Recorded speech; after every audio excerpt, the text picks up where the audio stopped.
Selamat pagi, Salam Bapak, Ibu, dan anak-anak yang dikasihi Tuhan.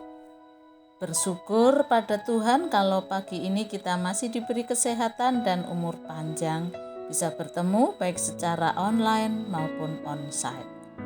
Untuk mengawali kegiatan hari ini, kita akan dengarkan firman Tuhan. Sebelumnya bersama kita berdoa. Bapa di dalam surga, Allah yang kami kenal di dalam Tuhan Yesus, kami bersyukur atas kebaikan, pertolongan Tuhan kalau pagi ini kami masih diberi kesehatan dan umur panjang. Kami akan mendengarkan firman-Mu Tuhan, berbicaralah kepada kami, urapi kami dengan roh kudus-Mu sehingga kami mampu memahami firman-Mu dan melakukannya. Di dalam nama Tuhan Yesus kami berdoa dan mengucap syukur. Amin. Renungan pagi ini saya beri judul memperoleh berkat Tuhan. Diambil dari Keluaran 2 ayat 9, Yeremia 17 ayat 7, dan Mazmur 5 ayat 13. Di dalam Keluaran 2 dikisahkan Yokebed memberanikan diri menyembunyikan Musa di Sungai Nil. Dan juga bukan suatu kebetulan jika Musa ditemukan lalu diangkat oleh putri Firaun. Tetapi semuanya itu sudah direncanakan oleh Yokebed. Membuat peti pandan, tahu jadwal putri mandi, melatih Miriam, kakaknya, apa yang harus dilakukan. Ini adalah bukti bahwa Yokebed sungguh-sungguh orang beriman.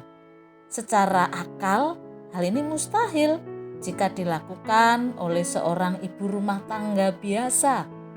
Karena imanlah ia dapat lakukan dan hasil akhirnya ia serahkan kembali kepada Tuhan. Inilah cara kerja iman. Sesuatu yang mustahil bagi pemikiran manusia tetapi dikerjakan oleh Tuhan guna menunjukkan kebesarannya. Ketika Yokebed mengandalkan Tuhan, terbukti dia diberkati Tuhan di dalam hidupnya. Berkat Tuhan itu pasti, sekalipun berkat itu bukan berbentuk materi seperti apa yang kita pikirkan selama ini. Mungkin kita pengen HP keluaran baru, memiliki motor sendiri, dan berkat materi lainnya. Karena memiliki materi yang banyak tidak hanya dimiliki oleh orang yang hidup dalam Tuhan.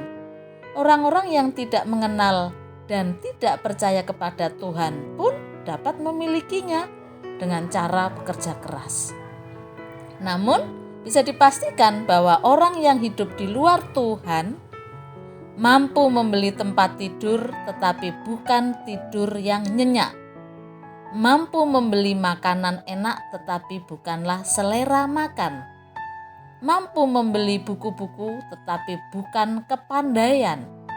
Mampu mencari hiburan tetapi bukanlah damai sejahtera dan sukacita. Bisa dipastikan berkat-berkat Tuhan seperti tidur nyenyak, selera makan, kepandaian, damai sejahtera, sukacita, keselamatan, rasa syukur, dan lain-lain tidak akan pernah orang yang hidup di luar Tuhan merasakan. Karena tidak seorang pun dapat mengusahakannya. Apakah kita sudah mendapatkan berkat-berkat yang seperti itu? Memang ada yang jual tidur nyenyak, menjual selera makan. Mari kita lebih sungguh lagi bersandar dan mengandalkan Tuhan di dalam hidup ini.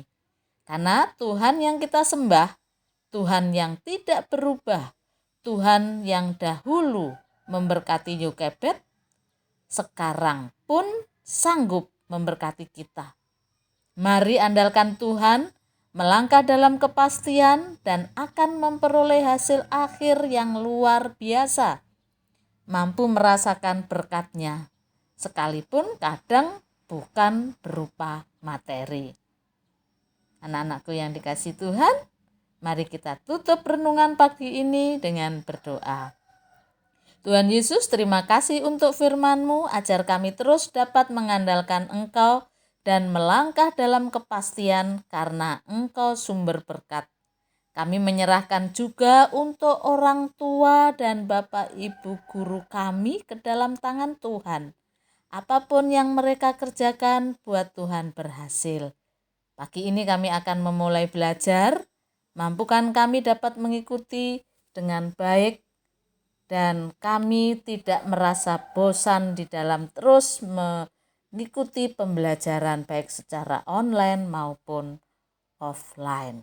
Di dalam nama Tuhan Yesus, kami berdoa dan mengucap syukur. Amin. Salam, selamat belajar. Tuhan Yesus memberkati.